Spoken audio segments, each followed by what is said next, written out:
Hi everybody, how are we doing on this Tuesday morning? Really good to have so many with us. We've got quite a few attendances already, and that tends to build up over the first 5 minutes. Brilliant to have you with us. And it's really good to have a couple of people with us this morning who've been with the club a hell of a long time. If you've been with us the last couple of webcasts, you'll be pleased to know that Ollie joins us yet again. Good morning, Ollie. Morning, guys. Thanks for having me again. we got you back, Ol. We got you back. Yeah, exactly. The awkward man. Yeah, the awkward third album, Something like that. And also, everybody, this morning, as you know, we're joined from all the way from Wellington in New Zealand. We're joined by Jeetan Patel. Jeetan has been with the club for well over 10 years, quite unusually as an overseas player for that time. And in this day and age, for somebody to be with one club for such a long time is very unusual, which says a lot, I think, about his passion and enthusiasm for the club. As I outlined in the some of the emails that I sent to you, close now to 900 first-class wickets, over 500 one-day wickets in terms of 50 over and T20. Very distinguished career with New Zealand in all three formats, and has been captain of Warwickshire at Birmingham Bears, and most recently been coaching with England over the winter as a spin bowling coach. And so, if I'm sure I can get him up on camera quickly. Welcome to Jeetan all the way from Wellington. Good morning or good evening, Jeets. G'day guys, how are we all?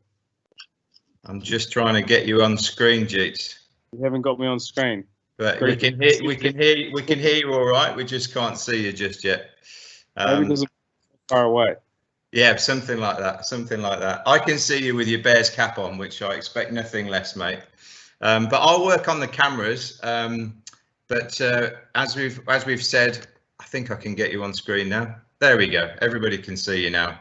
Hello, Jeets. Give us a wave. There we go. How are we all?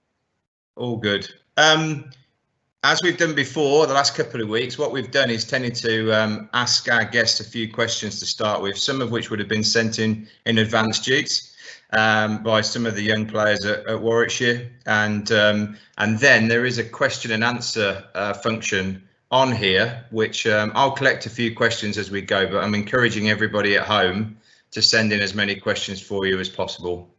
But I'm going to hand over to Ollie, I think, who's going to kick us off this morning, as he always does, ably. Over to you, Ollie. Thank you, Paul. Good morning, Jeets. Hope you're well, pal. Morning, Des.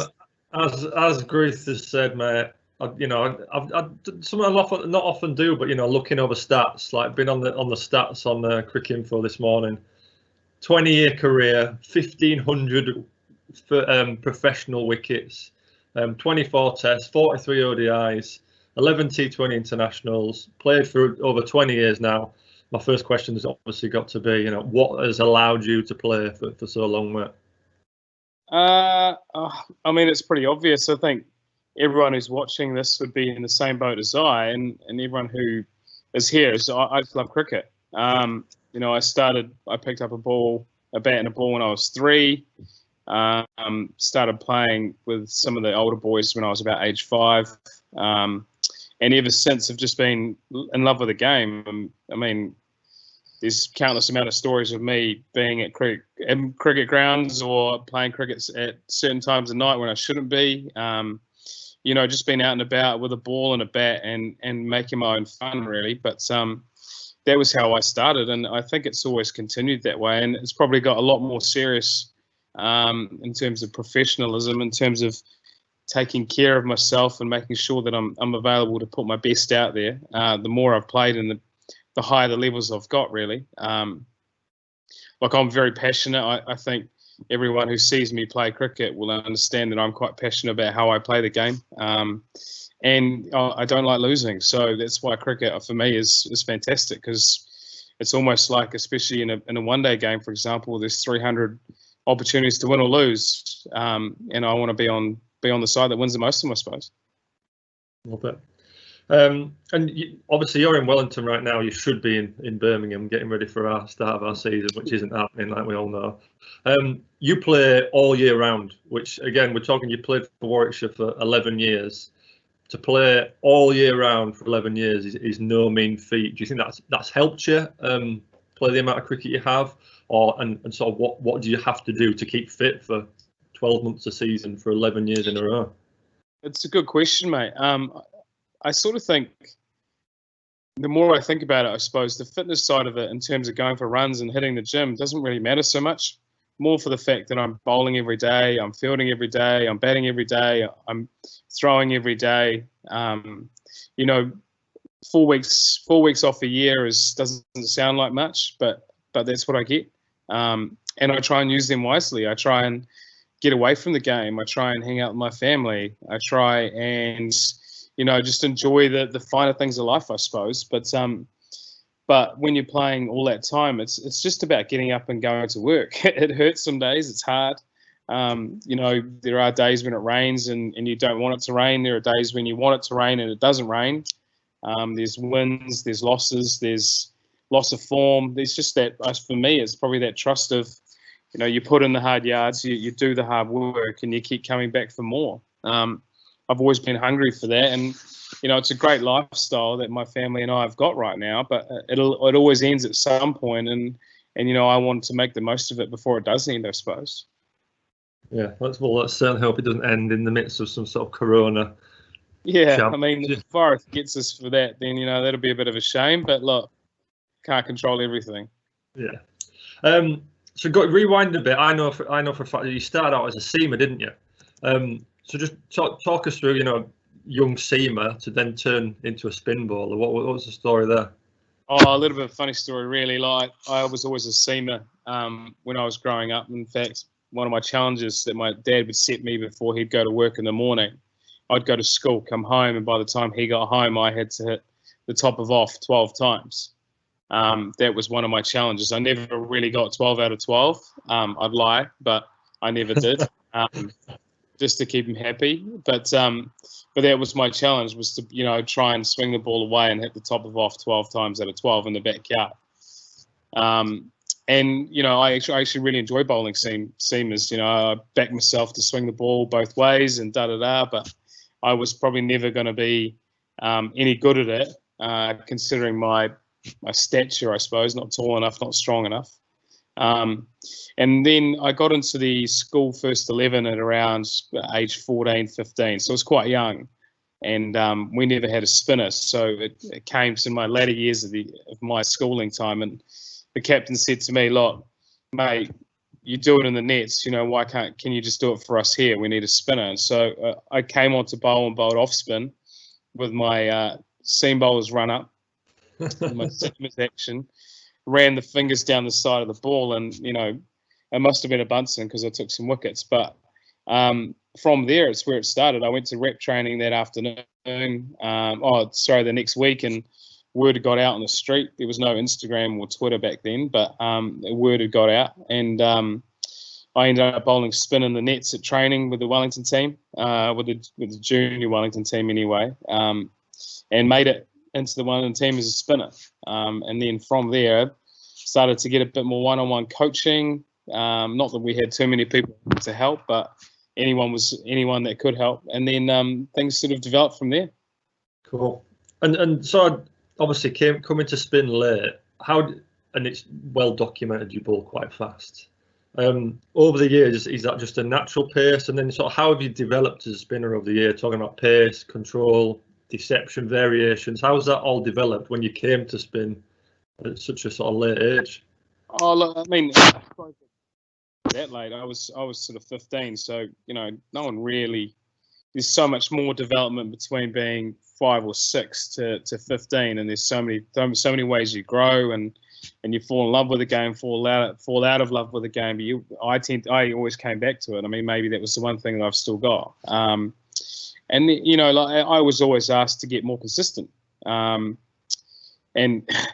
right from, I suppose, the age of 18 through to 30, it was like your consistency is not good enough. It's not good enough. It's not good enough. We need more. We need more. We need more. And I didn't really know how to get there. Was it just bowling at a cone? Was it, consistently getting wickets? Was it consistently getting it to spin, to bounce? I didn't really understand what they were telling me to do. And basically what they really wanted me to do was consistent in terms of doing my same job day in, day out.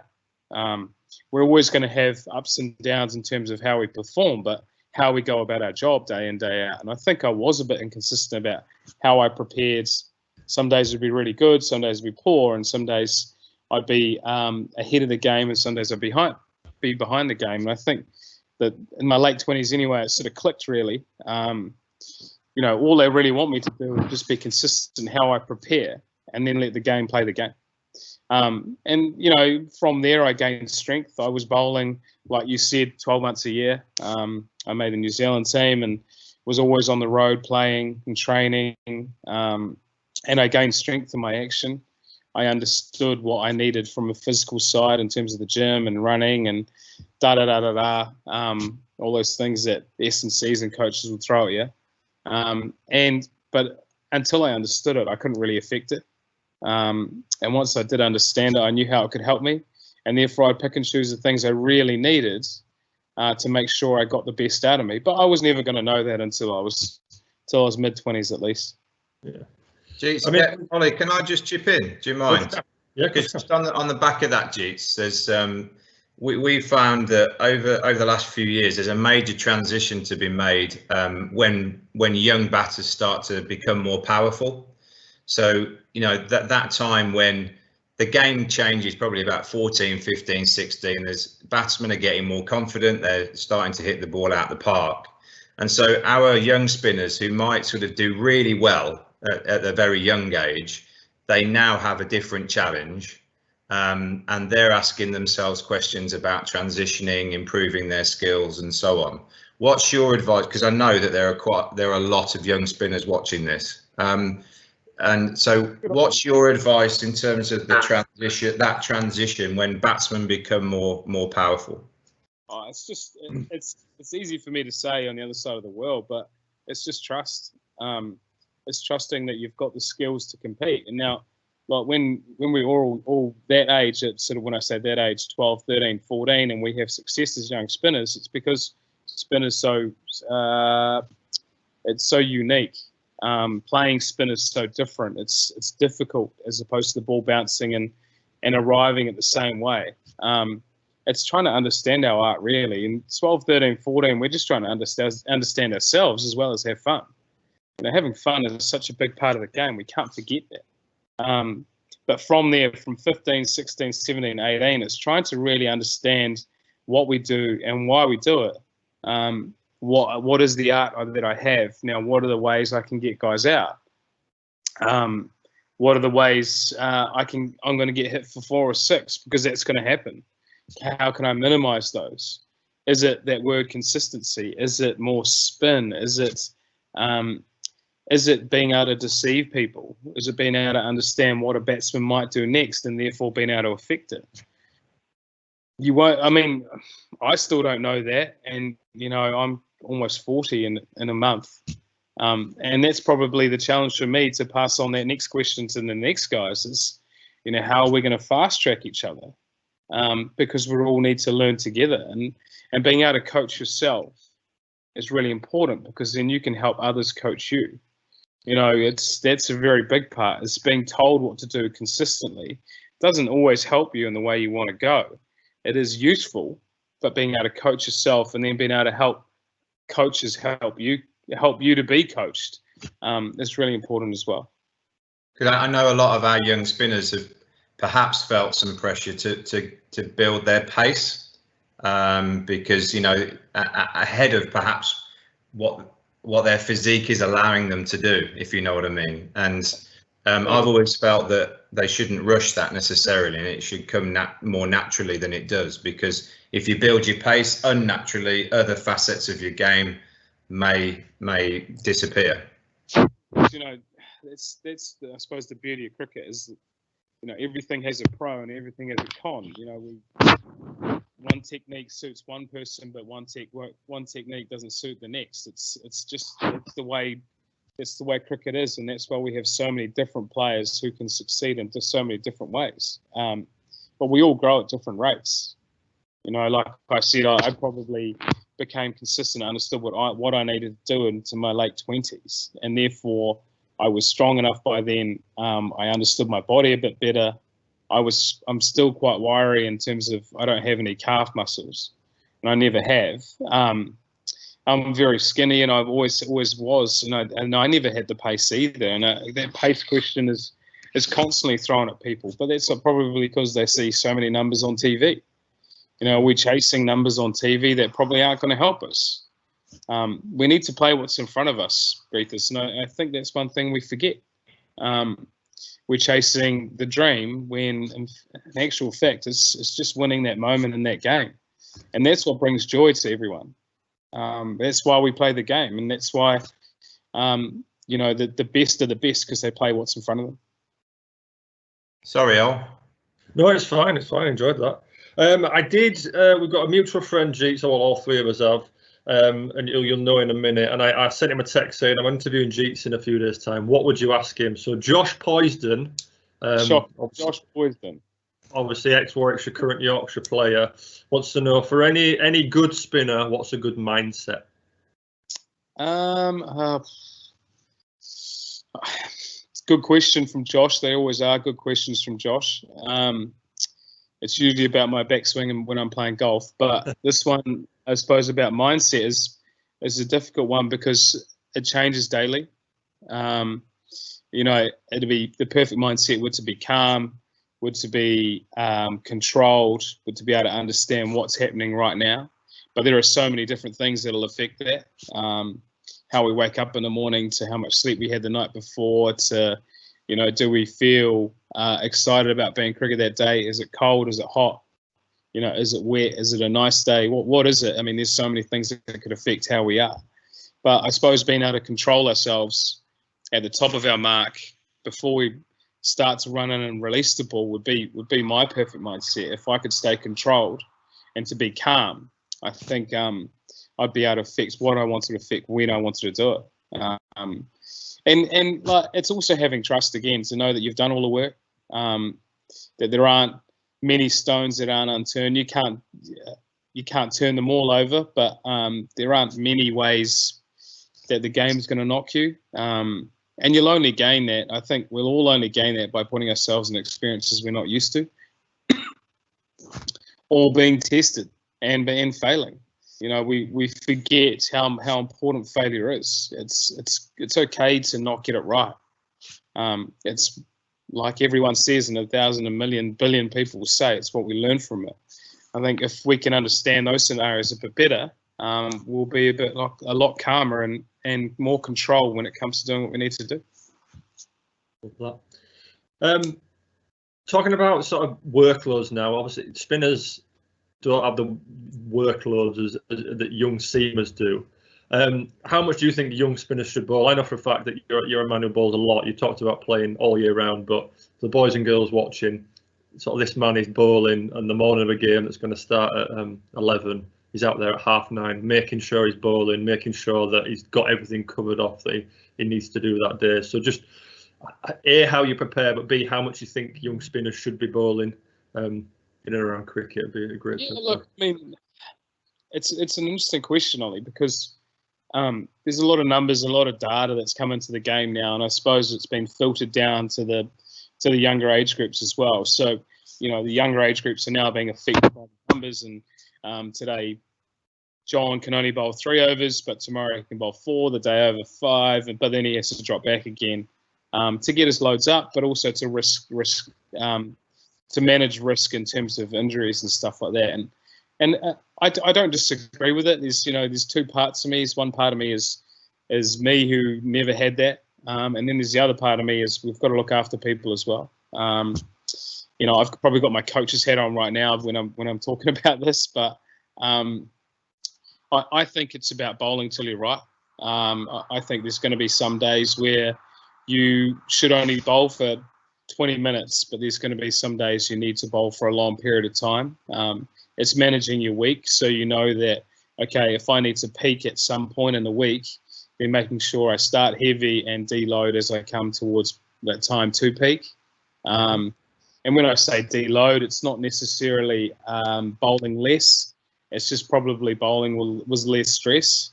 So it's actually at the start of the week, it might be a very high stressed environment where you might bowl a lot and you might be tired, but you're also bowling very specifically.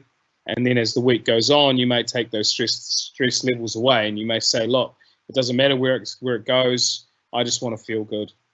The one thing I will always say, and it's probably kept me in good stead, is that whenever I leave a session, I make sure that I bowl 2 good balls. Well, I started at 3, but now it's 2 because I'm getting lazy. But 3 good balls where I wanted what came out of my hand was exactly what I wanted. It had the shape I wanted on it. It spun like I wanted to. It bounced like I wanted to. And that's that. Now, if I do that 3 times, then I can walk away a happy man. And the one thing about that is that when I come back to bowling the next time, that's my last memory. It's a good memory of bowling. It's not a bad memory. So it's not, oh, I'm just finished because I'm junk today and I'm rubbish and I bowled 3 bad balls and, I don't care. I'll come back tomorrow and sort it out tomorrow, because tomorrow your first thought will be what you last did. And our minds are funny things and they do funny things to us. But if we can keep throwing in good memories of how we go, then along the way we'll be able to have a big bank of those memories to be able to choose what we use when. Mm-hmm. And I mean, I suppose you'd be of a similar mindset to me in a warm up in the morning. I mean, I know I'm a seamer, but the amount of times you see guys warming up who are bowling off half a run up, bowling no balls, they just bowl a few balls to a right-hander and then say, no, that's it, I'm done. When you're thinking about, especially for the boys and girls watching, they are on restrictions. So you want your 5 overs or whatever they are that day to count from ball 1. Why you wouldn't bowl off your full run at right and left-handers, and then obviously in a one-day game you've got to think about slower balls, Yorkers, bouncers, slower ball bouncers. Why you wouldn't cover that off, A, in your training, but B, in your warm-up in the morning, just to make sure, right, I'm in a perfect place to go perform today. It's madness to me. Yeah, it's probably madness to you, Ollie, but you're also a bit of a perfectionist and you're a bit different when it comes to you need, in some ways, when I say you, there are people like you, like me as well, who need to be able to walk back into the change room, put our gear on and go, I'm ready to go. I've done everything, I'm fine.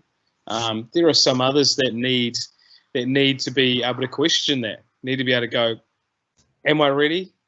Too bad, I've got to go. Yeah. And then there's some that are like, I don't need it. I mean, it's not just you necessarily, but there are different people out there that deal with these things differently. What I will say is make sure we're ready to go, whatever it is, whether it's I've bowled enough or I haven't, I'm warm or I'm not, I'm ready to go, because that first ball will come across, you'll come across it, and you want to be able to take a wicket with that first ball if need be. You don't want to have to. Sorry to interrupt, mate, but in your time as a now you've coached some of the England lads over the last few weeks and months. Obviously, you said there you like to prep well, and you're a bit of a perfectionist yourself. Have you found that you've got to now tolerate different methods than your own in terms of working with those players? Oh yeah, of course. So it's probably the art of coaching, isn't it? It's when you're a player. And Ollie knows this as well. When you're a player, a lot of the time you're looking out for making sure that number 1's ready to go. And then when you've got time, making sure you can look after everyone else and helping each other else. But your training is about you, making sure you get your stuff out of your training. You get your fielding done. If there are any team things that need to be done, you make sure you help out there as a player. When it comes to your batting, you do the same thing. Now, when it comes to coaching, again, it's different. So for me, it's being able to go, right, who am I dealing with today?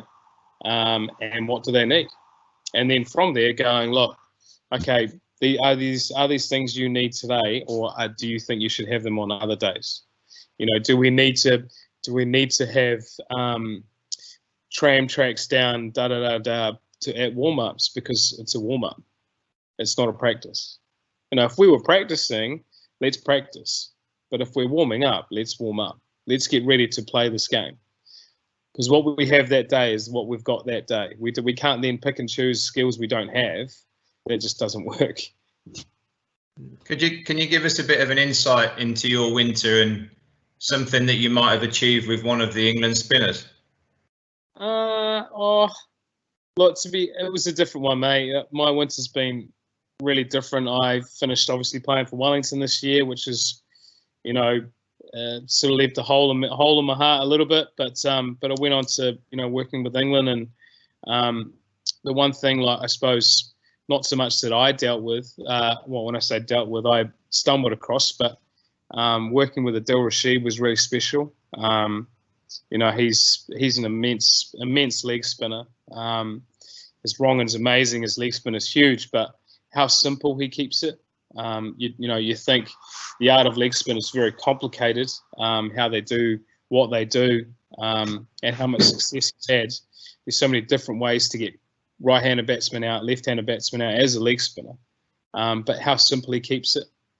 That was probably the big thing for me. Is there was a couple of technical things that we worked on, but to be honest with you, it's not groundbreaking stuff. It's just probably just a reminder for him of what he needs to keep reminding himself of in the technical aspect. But ultimately, it's trying to keep it as simple as can, especially at that level, because these guys have played so much cricket internationally, domestically, IPLs, PSLs, you name it. They've done it all.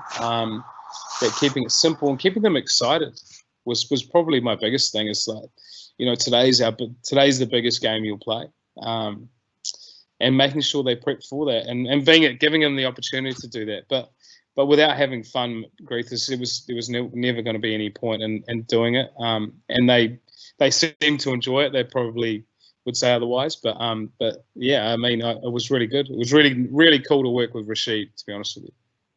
Cool. I think it's probably going to be my last question, and then we're going to go to questions from the floor, Jeets. Sure. We've mentioned you've played for the Bears now for 11 years. I'm sure back in 2009, you perhaps didn't set out to play for 11 years, but talk us through what's kept you coming back, how that happened. You've been a Warwickshire legend now for 11 years. Talk us through it.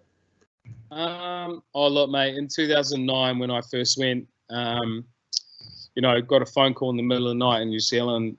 Look, would you like to join the Bears? And I was like, yes, why not? I would love to. Got out of bed, jumped out. It was midnight. I was really excited by it. But look, I didn't have a great season that season. Played. I think Darren Matty and his boys are listening today. Shout out to the lads. But they played with Mads in that season, and look, I didn't have the greatest of seasons, to be honest with you. I bust my knee a little bit. Long story, but I had something to prove. So I came back. I got asked to come back in 2011. I was disappointed I missed 2010, but came back in 2011, played the 2020 comp. And look, to be honest with you, mate, I've just seen that club grow. I've played with a lot of past players who have done some amazing things. I'm now coached by the captains that have been at the club, and a lot of players who have played at the club. It's just a very big family that I'm really proud to be a part of.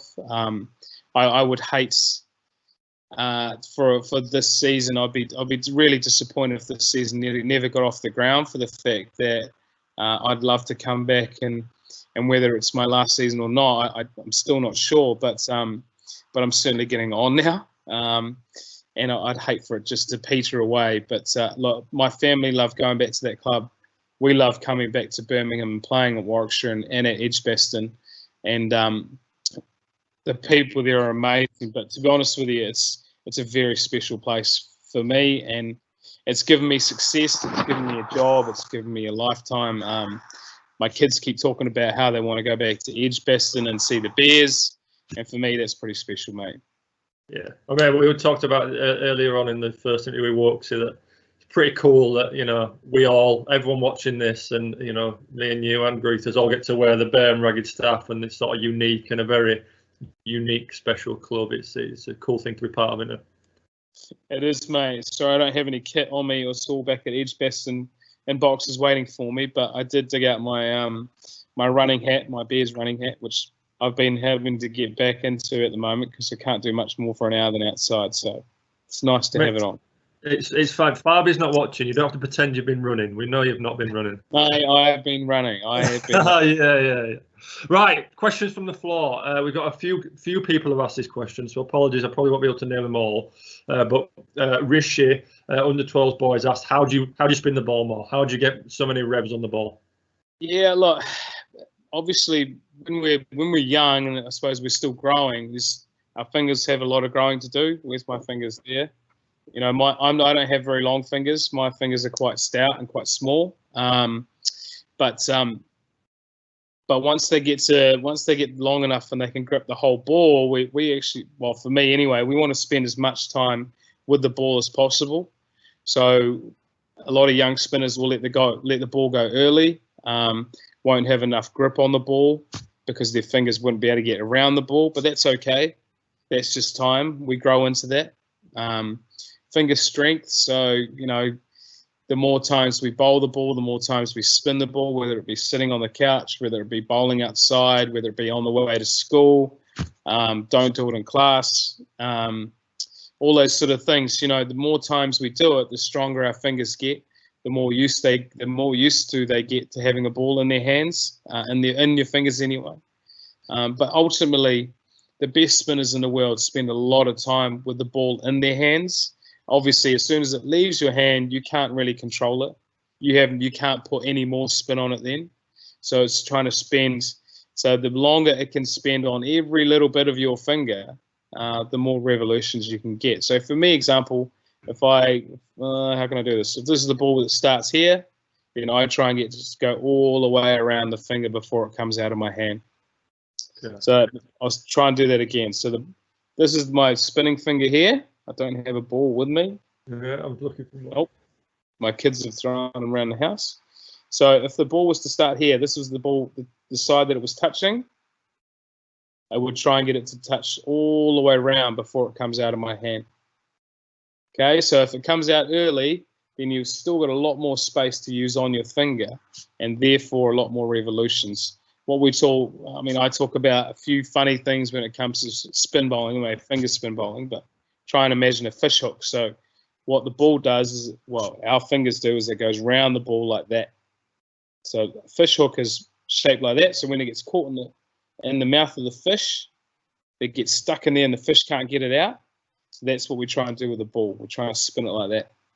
There we go. Do you, Jeets, how do you use your thumb on your bowling hand, or do you no longer use it? But as a kid, did you use the thumb in terms of the grip on the bowling? I know that I said I'm turning 40, but I still feel like I'm a little bit of a kid, Greethers. So I actually still rest the ball on my thumb. Uh-huh. There's a lot of people that don't, but I think those people that don't have really long fingers and they can actually get their fingers off the ball. I still rest it in there, but I try and I like to have a really tight grip. A lot of people will be different. A lot of people will like to keep the ball loose in their hand. I like to keep it quite tight in there. For me, that sort of gives me that sensation or that feeling of I can put everything onto the ball. Whereas a lot of other people say, no, I like it quite loose in my hand, and therefore I feel I can get more sort of more feel of the ball. So for me, I still rest it on my thumb. But again, I think it's different for everyone. When you said there's young kids that are watching this that will still have to rest the ball because it's still probably a bit big and a bit heavy. The more they grow and the taller they get, the longer their fingers get, the less they may want to use it. The more they want to use it. It's probably just a feel thing, to be honest with you. There's no right or wrong with it, I don't believe. Mm. Carrying on from a few of the things you said there, Jeets, we've got a question from Safe Hussain here, who's asking what exercise did you practice to strengthen your hand and your wrist muscles? So you talked about doing stuff on the school bus there. What are you actually doing? You know, for me, it was just with the ball, just getting the ball in my fingers and spinning it, and spinning it and spinning it and spinning it and spinning it, and that's probably the best way to do it, isn't it? There's a lot of things out there about getting a squash ball and putting them in between your fingers and squeezing them, which strengthens the muscles in there. They don't seem like big muscles, but they're quite small, and they're probably the things that help. it's a really difficult one to prescribe when to start doing these things, because we're all growing. When we're young, we're still growing, and you don't want to. I'm no physician when it comes to it, so prescribing these exercises too young might be actually might be more harmful than it might be good for you. Slowly but surely, the more you bowl, the stronger your fingers will get anyway. I would suggest just getting the ball. A tennis ball is usually the best one, and just getting the ball in there and then squeezing it like that, or spinning it and trying to squeeze the ball and spin it, and have a little play with it and have some fun. And the more you start to do it, the more revolutions you'll put on it. Maybe you put some tape on the ball and you try and get it to spin along the tape. Maybe you try and spin it with a bit of wobble seam, or try and have some fun with it. But there are ways. There's the squash ball theory. There's this one that I got taught when I was probably 21, 22 about, and that's probably the right time to do it, is pull-ups with a towel. They help with finger strength and grip strength. A lot of rock climbers do that. But again, it's real nth degree stuff, which we probably need to be a little bit older to be able to use, because we're still growing. But there's heaps of different little ways to do it. Cool.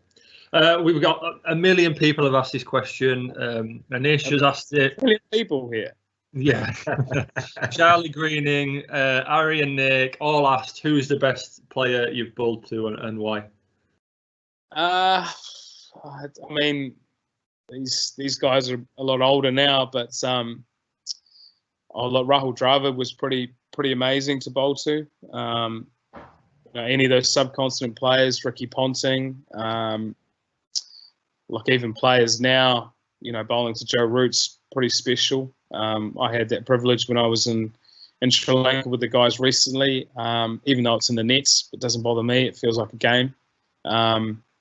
I'm always trying to get wickets, by the way. I've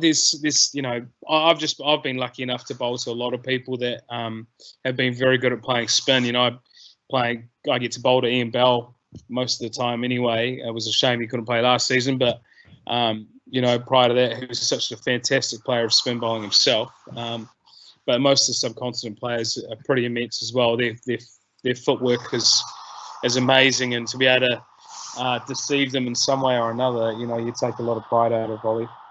Cool. It's a shame it's an anonymous question, but on the Q&A someone's asked, what was the biggest setback of your career, and how did you recover from it? I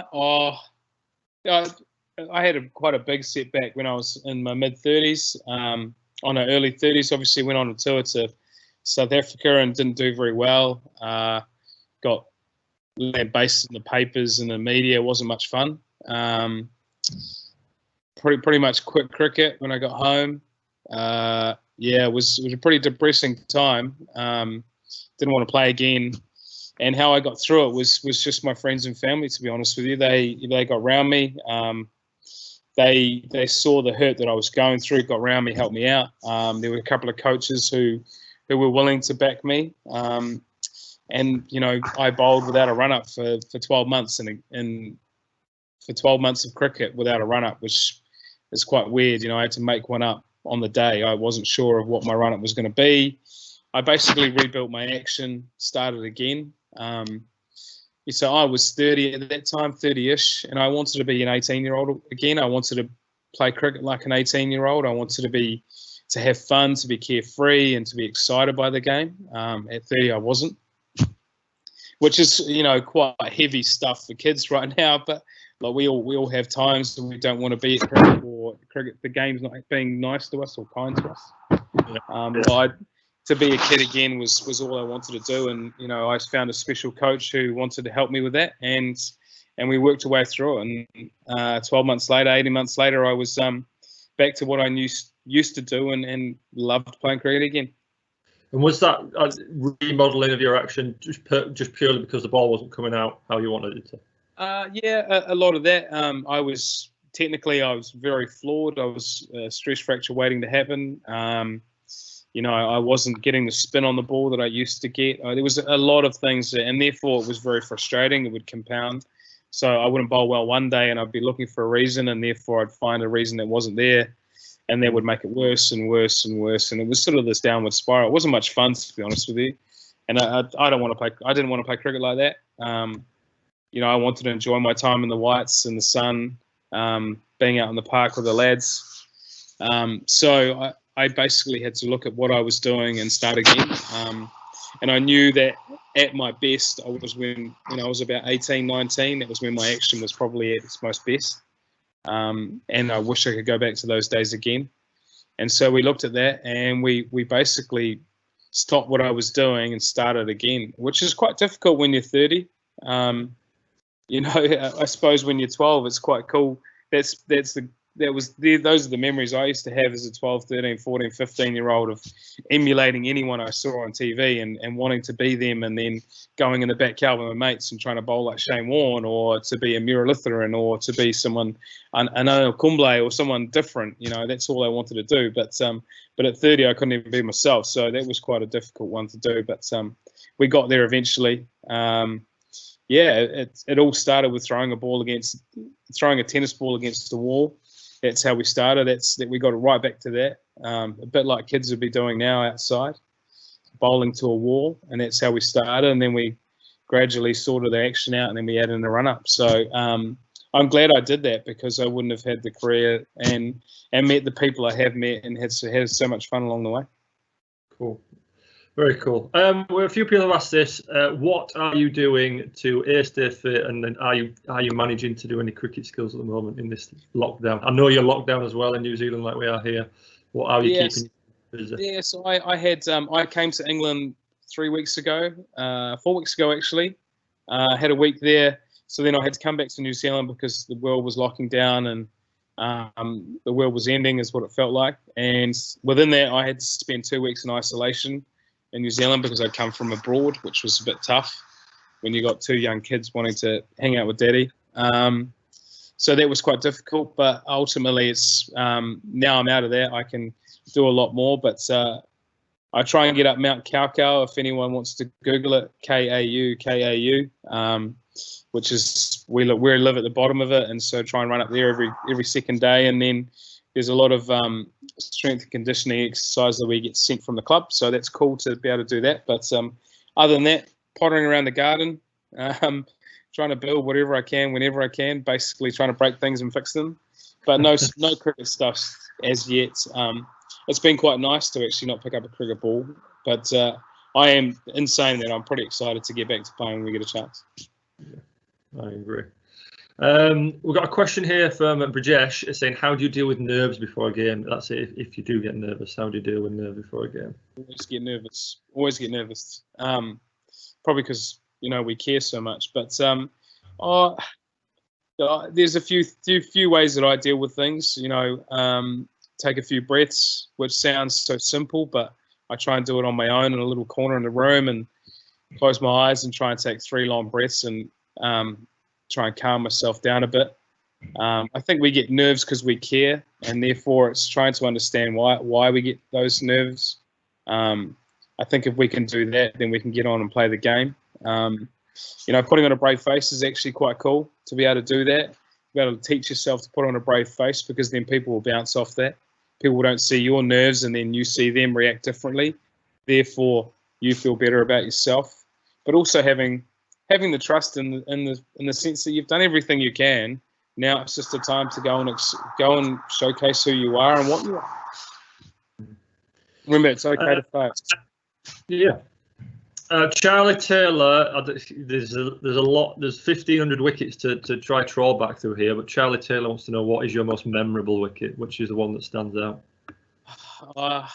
Honestly, I was thinking about that this morning. My time. I knew this question would come up. I don't know. There's match-winning wickets that mean a lot to me. There's when I got my hat-trick at Yorkshire, that was obviously a pretty exciting time for me. I run around like a hooligan, but I tend to really enjoy getting test wickets, test batters out. So obviously getting Ashraf Prince at Liverpool was quite cool a few years ago. No one will probably remember him, but I think it's those moments. I think it's those real special ones that that mean the most to me. It's the ones that win games. It's the one that change games. It's those sort of moments. So there's also wickets I wish I got. They're probably the biggest memories I have. You know, the ones that I wish I got because they would have changed the game a bit more and we would have won those games or had a better chance of winning them. But look, I'm not big on remembering those things. I'm not big on remembering numbers and stats. I like winning games of cricket, and I think anyone who plays with me can see the disappointment when I don't. Yeah, just in sort of preparation for this interview, I got on YouTube and I knew it was on there somewhere because I've seen it before. But your entire spell, we played a Lord's final in 2014 and a very low-scoring game. And your entire spell from that 2014 Lord's final is on YouTube. And any cricketer out there, whether you're a spinner or not, I urge you to watch this spell because it's probably the most immaculate spell of off-spin bowling you'll ever see in your life. So after this, Jeetan Patel Lord's final 2014 on YouTube is ridiculous spell of bowling, and definitely go watch it. Got a question here from Mark Holland, the psychologist. So you got to make this is going to have to be a smart answer here, Jeets. You can't fudge this one. He's saying we've had a lot of academy players come through recently. Is there anything that you see that helps young professionals transition into the pro game quickly? So for all the young cricketers out there, what do you think help them transition to be a pro quickly? I think we need to research on this, but like to be honest with you, it's accepting the environment you're in. I mean, it's difficult to be able to do that. You know, you walk from an environment where you're probably the best in your group. You know, you're head and shoulders above everyone. To then walk into a group that's you're below everyone, everyone stands above you, and what sort of stature that may be. Maybe it's just the fact that they're bigger, taller, stronger than you. Maybe it's the fact that they're 10, 20-year professionals. But look, it's an understanding of exactly where you're at. That's all, and trying to enjoy that. And I know that sounds so easy to do, but you know, whenever we have people that debut now, it's easy. The easiest thing to say is enjoy it, mate. But the tough thing is to actually enjoy it. To go out there and be yourself is the way you enjoy it. And I think that's what I would say to a young academy player now to transition into that environment is, look, there's no point in being someone you're not because you'll get found out. Work as hard as you can. Yes, definitely. You know, have as much fun along the way as you can. Yes, definitely. But if you can't be yourself, then there's no point. We have touched on this, but Sophie Clues wants to know on the morning of a match, what is your routine? And I suppose a good question might be, how does that change from format to format? You obviously play very successfully 4-day, 50 over, and T20 cricket. Does your routine change? You know, I like red ball cricket for the fact that it gets me up early, to the ground early, get my gear ready early. What is it we're doing today? Is it before the first ball, and therefore do I have to prep for everything? Is it a batting day, a bowling day? For me, when it comes to bowling, make sure that, you know, I get my bowling in whether I need it or not. Some days I will need half an hour of bowling. Some days I might need 5 minutes. Get that out of the way, then get my whites on and get ready to play. It's as simple as that. Is making sure that basically come 11 o'clock or 2 minutes to 11, I'm ready to go. If that means more time in the gym, if it means more stretching, whatever it is, just making sure mentally I'm ready to go. And it changes when you've got 2020s in the evening because they're different. When you get to the ground at 4 o'clock for a 7 o'clock start, you know, you got so much time to kill. And when you eat, am I going to be hungry later on? A lot of my stuff revolves around food and coffee. When do I have my coffee? When are we warming up? It's trying to work out those times. And again, the same with 50 over cricket. It's different again, but a lot into an early routine is the way I look to do it. You know, I try to spend that 20 minutes that I have in the car going to the ground to assess exactly where I'm at mentally and physically, and then going, okay, exactly what do I need this morning or this afternoon to be able to play this game. Jeets, can I ask about captaincy? You had the honour of captaining the Bears in all formats. What did you learn from that period of time in terms of as a captain? And would you give yourself would you give yourself some advice before starting the captaincy, looking back on it now and what you've learned? I suppose I'd start with the advice question first. Yeah, stress less. I try to take on a lot, maybe because that's the way I wanted to do it. That's the way I thought it needed to be done. It's a big job of a huge club that has had so much success before. I really wanted us to get out of Division 2 in that first year, and I spent a lot of time planning, or trying to plan anyway. But there's some things you can't plan for. Being able to just rock up and making sure that my job was, as a spin bowler, as a batter at times, as a fielder, was the one thing I made sure I ticked off every day, and not worrying about too many other people, making sure I looked after myself first, and then letting the game play, and being open to more input, really. So therefore, other people could then do the job for me, I suppose, without having me to do much, bar walk out and do the toss. I think that'd be the big thing, Greta. It was stress less. I think the club are in a good state now to be able to go to Will and say, with the support of us guys around, he can stress less and he can just play, because we still need him to score the weight of runs we need him at the top of the order, and we don't want to take that away from him and the wickets and the catches he takes. So along the way, hopefully there's some things that we can take off him to make sure that he can do that, because I think he's going to be a very good leader for Warwickshire going forward. Probably got time for a couple more questions, Greasers, I reckon. Yeah, sure. So we've got a good question here from Tazim, especially for a spinner. How do you come back from getting hit for a couple of boundaries? Yeah, difficult. It happens quite a lot to me. It's part of cricket. It's part of being a spin bowler. It's part of being any bowler nowadays. As we get hit for boundaries, it's what happens in the game. It's the risk we take. I suppose to take a wicket, we need to take a risk. We can't just sit in our little defensive bubble and expect the wickets to come to us. That doesn't always work like that. Some days we have to take risks, or some days we bowl bad balls, and that happens. But like I said earlier, what's the best mindset to be in? Josh poisoned us that question, is to be calm and to be controlled. And I think if we can find a way to calm ourselves down, whether it's we're too excited or not excited enough, to get to that real level place where we feel nice and calm and controlled, I think we can then affect our skill. And what happens from there, as soon as we've let the ball go, we've finished our action, we bowled the ball, did it land where he wanted to land? Yes. Did it go for 4 or 6? Yes. No. Too bad.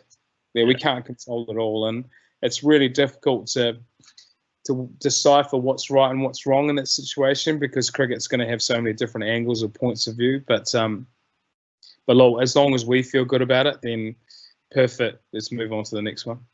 Yeah, something I spoke about with Warwickshire, sort of having that internal review every ball. Did you bowl the ball you want? Well, it doesn't matter. If they played a great shot, well done to them. If you bowled a rank long up, then you can start having words with yourself, can't you? Well, that's it, mate. Like, if they nick it for 4, it's still 4, isn't it? Yeah. And then they can nick 3 balls in a row. They go for 4, and it's 12 in the over, and all of a sudden you're like, well, why haven't I got a wicket? Why is it you feel better that they've nicked you 3 times for 4 as opposed to being hit over your head for 4? Yeah, 3 times. It's still a 4. It's still a boundary. Yeah, get that. Yeah.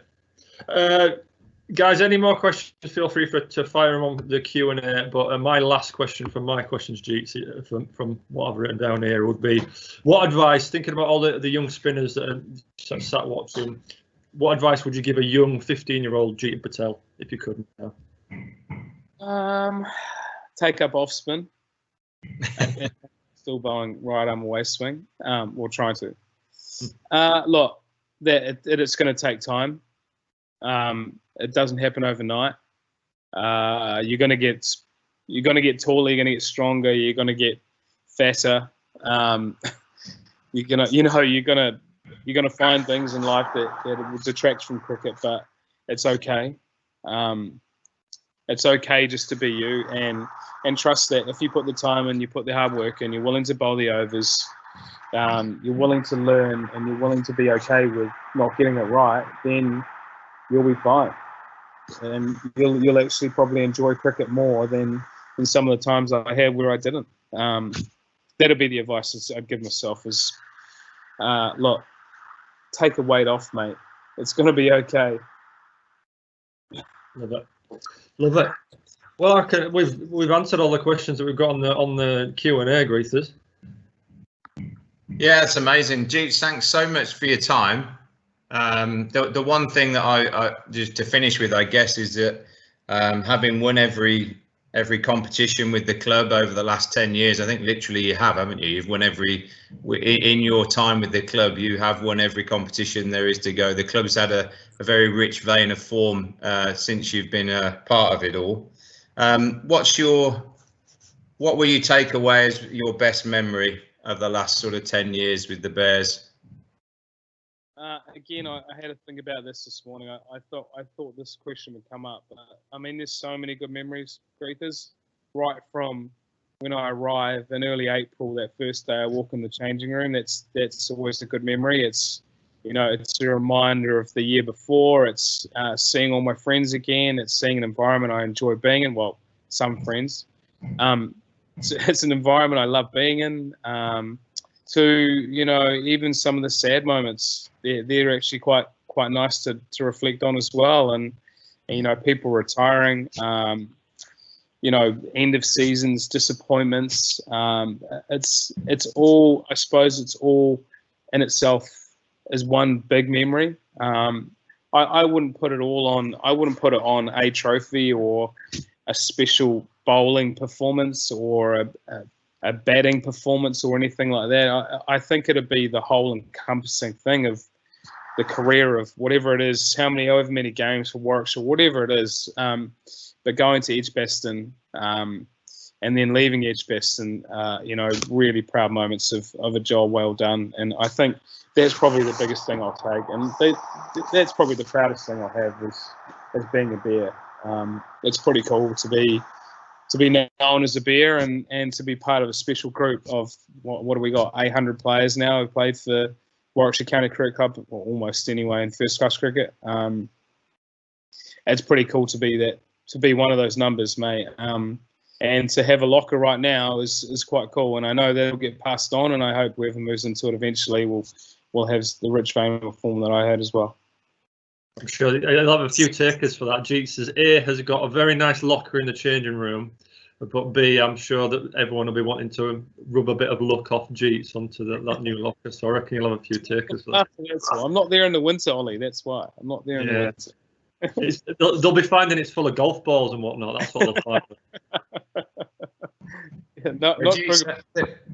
There was I know there's a lot of sentiment out there that, given the situation that we're still in, I genuinely hope, and I know a lot of people do, that you get, these next few months, whenever you decide you're going to hang up your boots, that you get the appropriate amount of cricket and send off that you thoroughly deserve. Yeah.